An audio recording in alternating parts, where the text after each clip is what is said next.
Hi, it's Joy, and I'm going to be watching The Rings of Power, Season 1, Episode 5, The Great Wave. I'm very excited to see where this story takes us next. A reminder that, as always, you can find the unedited version of this reaction on my Patreon 2 weeks in advance, the edited version 1 week in advance, and let's go. Light thy steps.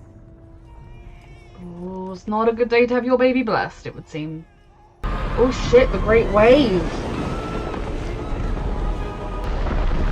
Is this a dream? Like a warning vision? It is a perfect day, Queen Regent. Elf ships on our shore. Elf workers taking your trade. There's literally one elf! Workers. My friends. This is why I think Trust in me. her request for a ship to the mainland wasn't the craziest idea, because she'd be gone. He knows how to sweet talk the people. I was going to say infuriating. I don't know that we can trust you. His people are dying. His people. I believe the man you hold in your dungeons is no common brawler, but the lost heir in exile. She does lay everything out on the table, you know. She's not sneaking around. Numenor has chosen another path. Not all Numenor. King or carpenter, the son. No choice but to ask for another. One with Numenor's true ruler. Your father, the king. You should not speak of matters you do not understand. Grasping for a handhold in a tempest. There is a tempest in me. It's not wrong. Swept me to this island for a reason. Two very strong, motivated women. Yeah, I did see that coming. What is on this side of the island? Oh dear. Why don't they want people on that side of the island? You're off the sea guard. All three of you. Fuck. Taking them down too? Is this Sauron? To be honest, I wouldn't know. He's getting a nice, close, personal view of all this, and... Why do the orcs call you father? Oof, that's what it means. Fuck. You have been told many lies. Some run so deep. Even the rocks and roots now believe them. I'm sure that's what you've done to yourself. Told lies and now you believe them. What orbit? I don't know. Plain enough to see that. Well, then you go back out there and face the orcs. I'll do it. You're a You're child. not going down there. Gather the hunters. The kid's gonna go by himself, isn't he? Should never have let you talk me into this. Oh, you silly boy. That's what they want. I'll go.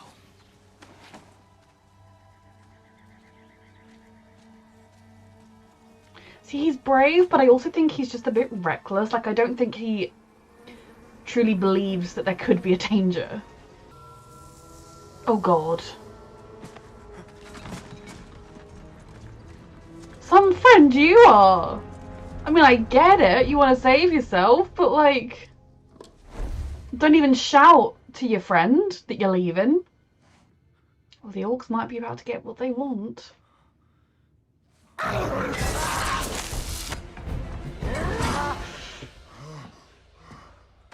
Where'd you get that? Fuck? Give it here.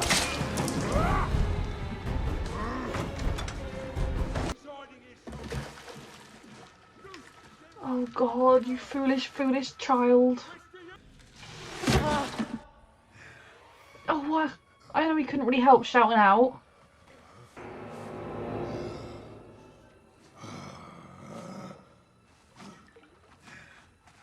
Glad he didn't look for long.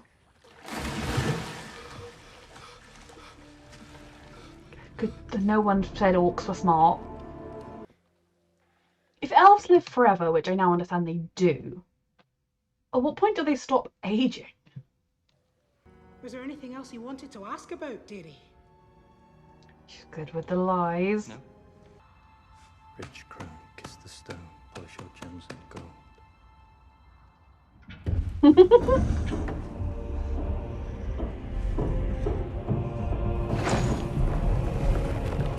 Children give away all the secrets. I knew it! Durin? Kept a spy on me, elf! Hardly. Want it for yourself! Durin, want what? He doesn't know, but it does look very Care suspicious nothing that for you whatever followed. is in that chamber. I'll never breathe so much as a whisper of what I'm about to tell you to another living soul. Can he make that Dwarven promise? hunger outlives even if you swear it, Elrond. Can he swear it if his loyalties are more to elves? This could be the beginning of a new era for our people. Strength. It's not going to be a good era. Mithril. Let's put this back where we found it. All this week, just token of our friendship. Isn't it dangerous to let him keep it because somebody else could find it on him and then they'd be like, oh fuck, this is why it's dangerous to mine. But then if just before we get to this, to have like, if somebody else finds it on him, they like mug him or he's asleep and they find it or whatever, and they'll be like, what is this? And they'll be like, well, I swore on my father's memory on a mountain that I can't tell anyone. Like, just, you shouldn't be asking for it. Durin, no!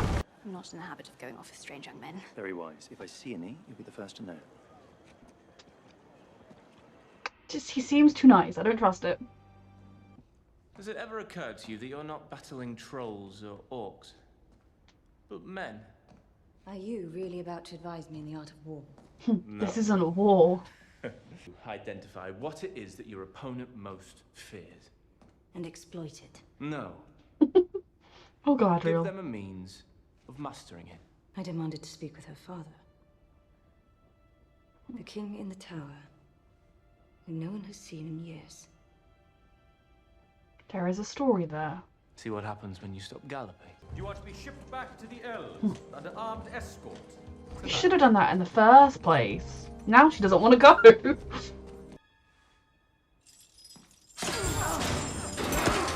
I wouldn't advise that if you knew exactly where she was going. He's a conniving one. I don't deserve to go west. We've done it now, don't Father just won't sit let there me take Beric. brooding. Waits outside to escort you to your ship. You would be wise to go willingly. Time to be diplomatic. You do just want what's best for your people, I'm sure. Then it is time for truth between us. It did just seem as though you took over the throne for power, like, unless you told them the Father was truth. loyal to the elf. Please. Please, that is a good start, Gladriel. Father was always. He announced plans to renew relations with the elves. The people rebelled.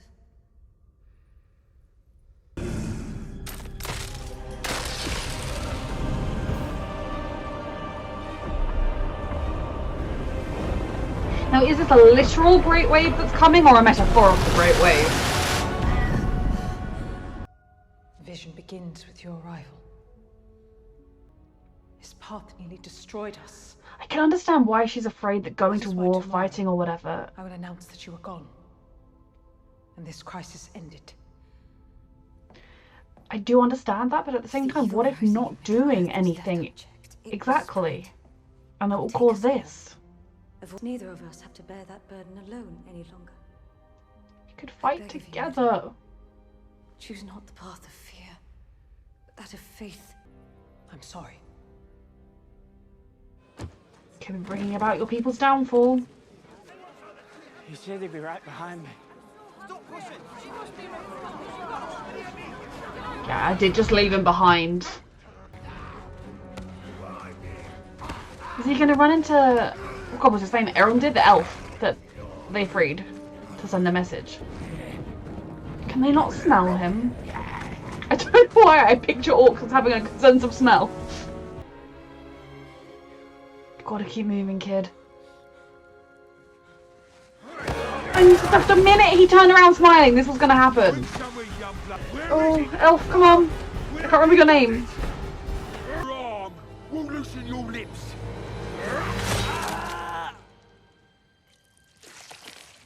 Yep. They are coming. I mean, literally right now, we have no other option.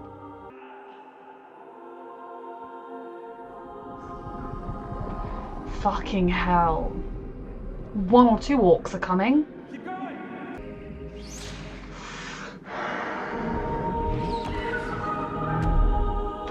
Whoa. That was cool. Just turn around and run, all of you! Run!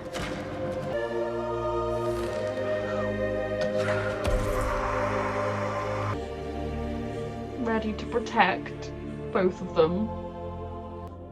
He saved your boy. Gotta keep moving. The whole vein is to be sealed off. The whole vein. I don't blame him, it's very temperamental. One more conversation with my father. Do not waste what time you have left with yours. That does depend on the manner of man your father is, but if your father isn't a terrible person, then yes, listen. Forever am I with you, my son. Mm-hmm. This is nice. He's coming for us, Tirith.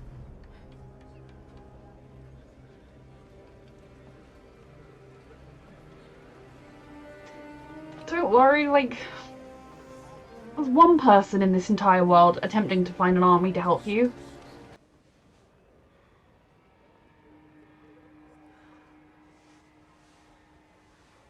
Fuck. If you heard of Sauron. This is why you should have told your mum about the thing you found. You could be bringing about the Great Wave by doing nothing. But I understand why you're taking this choice. Oh fuck. Listen to the vision. I've decided to personally escort the elf back to Middle-earth. Here we go. Our ships will depart in 10 days. He's going with it. Force will be made up of brave sons and daughters. I will serve.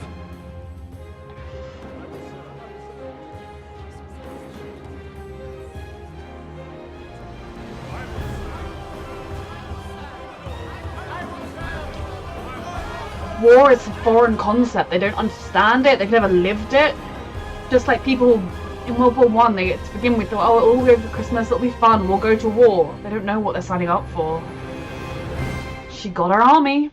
Okay, so Galadriel is very, very good at just charging straight at things, but I like that in this episode she actually listened to somebody else, and she listened to Halbrand of all people, to a human who got him up. I mean, he didn't just get in a bar fight, but I'm sure her understanding of it is he got in a bar fight and is now in prison, because it was something I was sort of like pulling my hair out over last episode, was you can't just keep walking in demanding things. You have to look at things from other people's sides. You have to be more diplomatic. This isn't a literal battlefield in a war where it is just the two sides clash and then you win.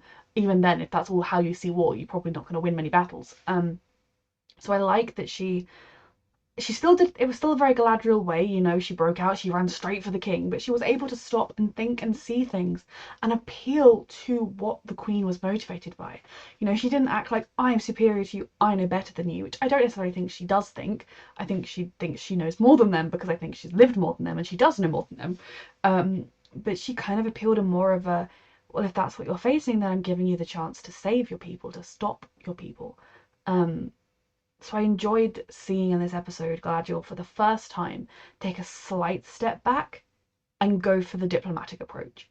And ultimately, thanks to the help from the tree, it did work. But it showed you that she is willing to listen to advice, even from this somewhat unlikely sources.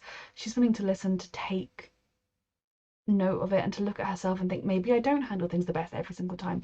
Maybe there is a better way to do things, and to do things that better way. So I really did enjoy Galadriel in this episode, and I enjoyed getting more of an understanding of the island. Oh my God, I've already literally forgotten what it's called. Narumir? I'm so sorry. Brain fog, chronic fatigue syndrome, sucks. And I love, because it kind of was a bit vague. The queen in that moment when she was like, Father, the elf has come. I was thinking, well, that kind of seemed like a nice interaction. I mean, ominous, but like they got on. But obviously if it was kind of in order to prevent rebellion outright breaking over, she took over, but she wasn't maliciously going for the throne or the power or anything. So I enjoyed getting more of an understanding of the way politics worked. I do think that the tree losing all its petals definitely helped, because if that hadn't happened, people probably would have been more like, are you just listening to the elf? But the way it happened, people were like, oh, something's terrible's happening, I'm stressed, we need to do this. So I'm very intrigued with what's going to happen when this army of the people of Narramore turn up on the shores of Middle Earth. What's going to happen next? Then in the Southlands, is Daddy, what's his name? Adar, is he Sauron? Am I meant to be? Is it obvious that he's Sauron? Because like, if I don't know that whether or not he's Sauron or just a high up dude who cares about orcs and is leading them currently. But him keeping, I found his conversation with, I'm gonna call the elf Erondir because I feel like somebody in this show is called Erondir, and if it's not him, I'm very sorry. Their conversation was very interesting when he was talking to him about the river he came from and how he saw it, and then kind of, he's definitely one of those villains where he's very scary with how kind of normal and just like what a pleasant conversation we could be having, and then I'm gonna, it was very ominous. And keeping him alive to send a message does make sense, because I was like, after trying to escape and killing orcs and whatever, they'd just kill him. But that does make a lot of sense, that you want people to be scared, and if you send one elf because you killed all the rest of them, that is going to scare the humans, because they'll be like, wait, you killed the elves? Oh my god, what are you going to do to us? And the ultimatum of serve us again or else, we'll kill you all, is very threatening. Now that they also know where the sheath is, the helm, what the frick, the weapon that old Theo has, not great, quite stressful, because they will definitely be attacking this tower or besieging it and trying to be like, join us or else and give us what we want. And we can hope that others will, that the army will come in time and save them, but is the army with Galadriel gonna come straight to this exact tower? Who knows? The idea of going to try and get food wasn't dumb. It was a fairly smart idea, and if you went with 5 or 6 people who were fairly well armed, who had a couple of different carts and things, it could work as getting enough food as a short-term solution while you can figure out next steps. 2 boys going was very foolish, but we've seen that Theo is very foolish. I do think that the weapon is having like an effect on his mind, which is very intriguing. And then the old man being like, oh yeah, it's handed down to us, it's a dangerous weapon, you're gonna need your strength, Sauron's coming. Like, it was all very ominous, and I'm very stressed, and I'm very stressed for Theo, because I like his mother, and I feel like she could be about to lose her son to the darkness, and she doesn't deserve that. There are so many plots where like you can kind of have a sense for where things might be going, and then you just don't quite know how they're gonna get there. Similarly, Isildur was so stupid. Like, there are other ways to get kicked out. You could just do something that only, I mean, I do understand that. I think it was very harsh that his friends got kicked out too and they didn't do anything. But he could have just said, I'm leaving. And then, that would have been the brave thing to do, would have been to say, I don't want to take part, bye, and not get on the ship that morning. Yes, his dad would find out and be angry, but when his dad finds out he fucked up doing something that was easy for him to do, he's going to be angry anyway. It's not like he failed doing a really difficult thing. He failed doing a very, very basic task. I do feel sorry for his friends. You definitely got the impression that he didn't stop and think that there could be consequences for anybody else. Whether there should have been or not is another question. But again, what is in the west of the island? Because it's calling to him. And that is what is changing some of how, and it called to his brother apparently, and his brother's dead. Like, there's just all very interesting stuff here that we seem to be leaving the island, but there's still so much on the island that we need to figure out. Also, Halbrand is out of jail now. What's he going to get up to? Is he going to go and help free his people? Just so many different strands of things happening. And then, of course, the dwarves, and their particular, the mithril that they found, and it's obviously not something that they should be mining, but it's just so interesting to see these different strands come together. And something I find very, very compelling is the way they have these relationships between people, whether they're forged, whether they're pre-existing. I love the friendship between Elrond and Durin. It's excellent. And kind of, even though there's distrust there, there is still that bond of friendship and companionship that undercuts everything. And I did enjoy the father-son moment between Durin and his father. But obviously they're going to mine more of this stuff. I don't like that Elrond has some in his pocket. That's very dangerous. If this thing is meant to be kept secret from everybody, then he's just going to casually bring some back to the elves. I don't entirely know where everything's going to go. I have ideas of where things could go, but I'm very intrigued nonetheless. A reminder that you can find the unedited version of this reaction on my Patreon 2 weeks in advance, the edited version 1 week in advance, and thank you so much for watching.